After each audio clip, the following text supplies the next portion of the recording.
আমি সাংবাদিক প্রলয় সামন্ত। আজকে দিলীপ ঘোষ, পশ্চিম মেদিনীপুর জেলা খড়গপুর শহরে দিলীপ ঘোষের বাংলোতে আমরা খবর সংগ্রহ করতে যাই। কারণ সকালবেলা দিলীপ ঘোষ বলেছেন যে তৃণমূল কর্মীদেরকে ঘরে ঢুকে বা বেরিয়ে ঘর থেকে বের করে টেনে মারবে। সেই ভিত্তিতে তৃণমূল কর্মী সমর্থকরা দিলীপ ঘোষের বাংলোর সামনে যায়, বিক্ষোভ দেখায়, মানে স্লোগান দেয়। দিলীপ ঘোষ পালিয়ে যায়, মুখ লুকিয়ে দিলীপ ঘোষ পালিয়ে যায়। বিজেপির কর্মী সমর্থকরা অপর দিক থেকে এসে আবার স্লোগান দেয়। স্লোগানের পাল্টা স্লোগান চলতে থাকে।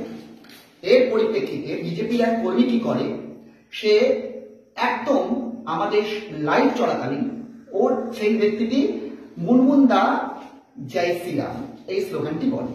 ভালো কথা। তারপরে বিজেপি তৃণমূল কর্মী সমর্থকরা আসে, এসে রীতিমতো বলতে শুরু করে যে কেন মুনমুন দার নাম দিলে এটা নিয়ে একটা বচসা হয়। ভালো কথা। এই সংবাদটা আমরা সংগ্রহ করছিলাম। সাংবাদিকের কাজ, আমরা সাংবাদিক গণতন্ত্রের চতুর্থ স্তম্ভ, fourth of pillar of democracy. খবরটা সংগ্রহ করার মুহূর্তে বিজেপির একটি ছেলে ডাইরেক্ট এসে আমার প্রেস লেখা গাড়ির মধ্যে মারতে শুরু করে। মানে খবরটাকে ধামাচাপা দেওয়ার চেষ্টা, সত্য ঘটনা মানুষের কাছে তুলে ধরা যাতে অপরাধ সেটা প্রকাশ করতে চাইছিলেন, বন্ধ করে যাতে বন্ধ করে দিন। আমি সংবাদ কলকাতার দায়িত্বে, আমি সংবাদ কলকাতা জেলার দায়িত্বে আছি। সংবাদ কলকাতা সর্বদা মানুষের জন্য কাজ করে, মানুষের পাশে থাকে।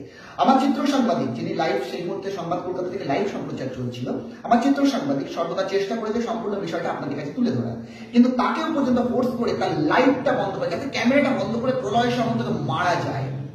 কিন্তু দুর্ভাগ্য, লাইভ কোনোভাবেই বন্ধ হয় না। আমি আমার চিত্র সাংবাদিক হ্যাটস অফ জানাবো, তার ডিউটি থেকে সে কোনোভাবে নড়েনি। কারণ সাংবাদিকের কাজ এবং চিত্র সাংবাদিকের কাজ দায়িত্ব পালন করা। আজ আমি সেফলি আছি। বিভিন্ন আর ভালো কথা, হ্যাঁ, কিছু সংবাদ মাধ্যম দাঁড়িয়ে তামাশা দেখছিল, বলতে লজ্জা লাগে। তারা নিজেদেরকে সাংবাদিক বলে পরিচয় দেয়, আর আরেকজন সাংবাদিকের উপর অত্যাচার হচ্ছে, হামলা হচ্ছে, বাকি সাংবাদিকগুলো মুখ লুকিয়ে মুখে কুলুপ দিয়ে বসে রয়েছে। সাংবাদিকের তকমাটা ছেড়ে দিতে বলবো সেই সমস্ত সাংবাদিকদেরকে। একজন সাংবাদিক আমার উপর হামলা, আমি যতটুকু পেরেছি, আমি আমার চিত্র সাংবাদিক, আমরা লড়ার চেষ্টা করেছি, লড়েছি, সেখান থেকে বেরিয়ে এসেছি। ছবি ডিলেট হয়নি, লাইভে সব দেখিয়েছি।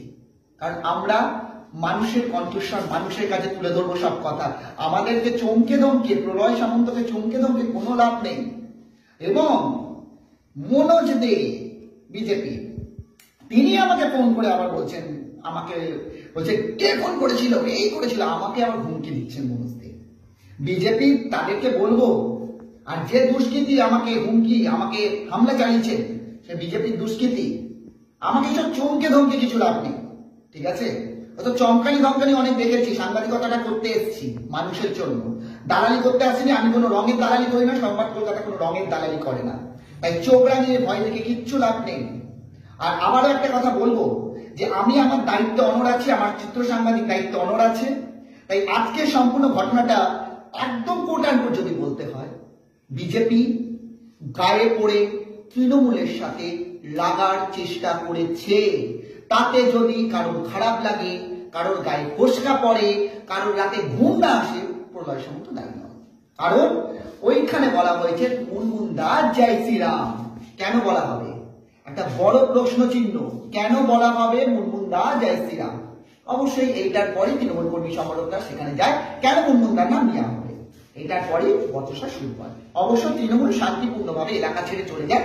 বিজেপি মাথা ঠান্ডা না রাখতে পেরে, ঘুমোতে না পেরে, 26শে বিধানসভা ভোট সব সিট হারিয়ে ফেলবে ভেবে, বুঝতেই পারছেন, আর আমাদের উপর হামলা চালাচ্ছে।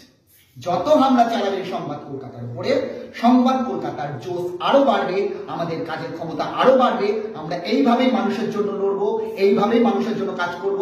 আর বিজেপির ওই দুষ্কৃতীদেরকে বলবো, সাবধান, সংবাদ কলকাতার ক্যামেরা রয়েছে, আর আমরা মানুষের কাছে সত্য সংবাদ তুলে ধরবো, আপনাদের কুকীর্তিও তুলে ধরবো। শুধু সময়ের অপেক্ষা। চমকে ধমকে কিছু লাভ নেই, আমরা আছি মানুষের সাথে। নমস্কার।